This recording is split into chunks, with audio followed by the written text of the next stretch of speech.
নমস্কার বন্ধুরা, easy cooking blog video থেকে আপনাদের স্বাগত। আশা করি যে যেখান থেকে আমার ভিডিওটা দেখছেন সবাই ভালো আছেন। আজকে আমি শীতের দুধ পুলি বানিয়ে দেখাবো। চলুন শুরু করা যাক। আমি এখানে নারকেল কুড়ানো নিয়েছি, 1 কাপের একটু বেশি। নারকেলটা আমি দিয়ে দিলাম। আমার নারকেল কোনো মাপ নেই, মাপ ছাড়াই নিয়েছি। দিয়ে দিলাম খেজুরের গুড়। গুড় দিয়ে নারকেলটাকে একটু ভেজে নিলাম। এখন দিয়ে দেব নারকেল থেকে বের হওয়া জল। নারকেল থেকে বের হওয়া জল দিয়ে আমি নারকেলগুলো ভালোভাবে সেদ্ধ করে নিব এবং গুড়টা গলে গেলে কালার আসলেই নামিয়ে নিব। দিয়ে দিলাম স্বাদ মতো লবণ। এখন নারকেলটা দেখতেই পাচ্ছেন কালার এসেছে, জলও শুকিয়ে গিয়েছে, নারকেলটা সেদ্ধ হয়ে গিয়েছে। আমি নারকেলটাকে এখন নামিয়ে নিব। বন্ধুরা, শীতের দিনে দুধ পুলি পিঠা ছাড়া জমেই না। শীতের দিনে দুধ পুলি পিঠা খেতে দারুণ মজা। যে কোনো পিঠার চাইতে দুধ পুলি পিঠাটা বেশি মজা। শীতের দিনে এই পিঠা না খেলেই নয়। এখন আমি গুড়টা জাল দিয়ে নিব, কারণ যাতে দুধে দিলে দুধটা নষ্ট না হয়, এই জন্য গুড়টাকে জাল দিয়ে আমি উঠিয়ে নিলাম। এখন ওই প্যানেই দিয়ে দিলাম আতপ চালের গুঁড়ো। আমি 2-3 কাপ দিয়ে দিয়েছি, আপনারা আপনাদের পছন্দ মতো দিয়ে দিবেন। এখন গুঁড়োটাকে একটু ভেজে নিলাম যাতে কাঁচা গন্ধটা না থাকে। আর আমি বারবার এভাবে জল দিয়ে আটাগুলো সেদ্ধ করে নিব।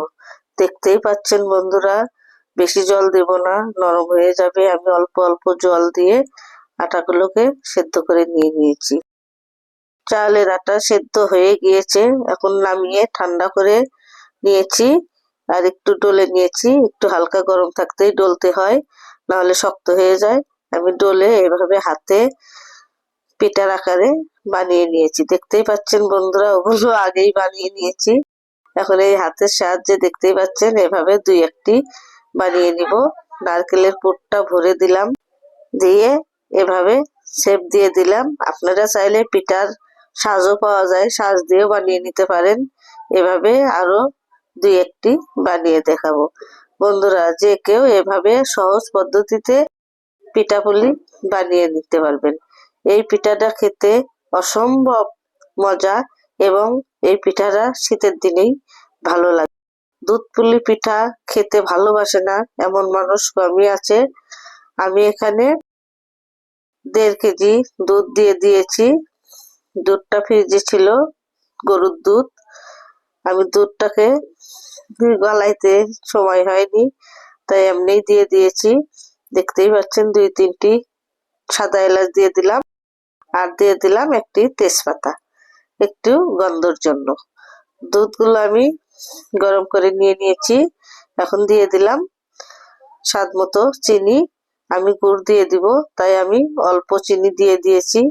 দেখতেই পাচ্ছেন দুধগুলো ফুটে উঠেছে। এখন নেড়ে চেড়ে ঘন করিয়ে নিব।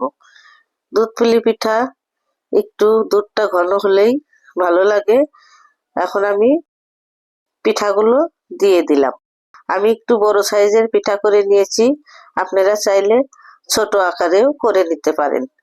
আমার কাছে বড় খেতেই ভালো লাগে, নারকেলটা একটু বেশি থাকে, এই জন্য আমি বড় বড় করে নিয়েছি। দুধে দিয়ে দিলাম, দিয়ে বেশ কিছু সময় ধরে পিঠাটাকে আমি সেদ্ধ করে নিব। দেখতেই পাচ্ছেন বন্ধুরা, ফুটে উঠেছে, কালারও চেঞ্জ হয়েছে।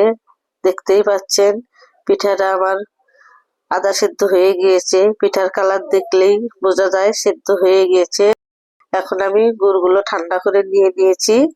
এখন অল্প অল্প করে গুড়টাকে দিয়ে নেড়ে চেড়ে আরো বেশ কিছুক্ষণ রান্না করে নিব।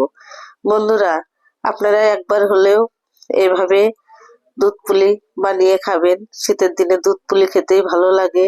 যারা এখনো সাবস্ক্রাইব করেন নাই, অবশ্যই সাবস্ক্রাইব করে আমার সঙ্গেই থাকবেন। বন্ধুরা, আপনারা অবশ্যই ইজি কুকিং ব্লগ ভিডিও দেখবেন, পুরো ভিডিওটাই দেখবেন। আর আমি একটু সমস্যার জন্য সোমবারে ভিডিওটা ছাড়তে পারছি না, সপ্তাহে একটি ভিডিও ছাড়ছি।